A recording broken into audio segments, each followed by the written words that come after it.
ബി.ജെ.പിയുടെ 400 കോടി രൂപയുടെ കൊള്ള ആരോപണമുന്നയിച്ച് കോൺഗ്രസ്. കർണാടക മഹാരാഷ്ട്ര അതിർത്തിയിൽ അസാധുവാക്കിയ 2000 രൂപയുടെ 400 കോടി രൂപയുടെ നോട്ടുകൾ കൊള്ളയടിച്ചുവെന്നാരോപിച്ച് കർണാടകയിലെ ഭരണകക്ഷിയായ കോൺഗ്രസും പ്രതിപക്ഷമായ ബി.ജെ.പിയും തിങ്കളാഴ്ച വാക്പോര് നടത്തി. കഴിഞ്ഞ വർഷം ഒക്ടോബർ 22-ന് ചോർലാഘട്ടിൽ നടന്നതായി പറയപ്പെടുന്ന കവർച്ചയെക്കുറിച്ച് സന്ദീപ് ദത്ത പാട്ടീൽ നാസിക് പോലീസിൽ പരാതി നൽകിയതിന് തൊട്ടു പിന്നാലെയാണ് സംഭവം പുറത്തുവന്നത്.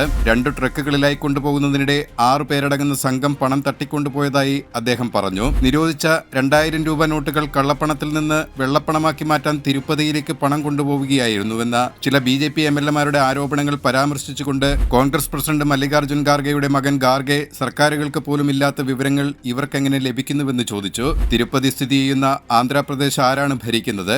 കേന്ദ്രം ഈ ചോദ്യങ്ങൾക്ക് ഉത്തരം നൽകണമെന്നും അദ്ദേഹം ആവർത്തിച്ചു പറഞ്ഞു.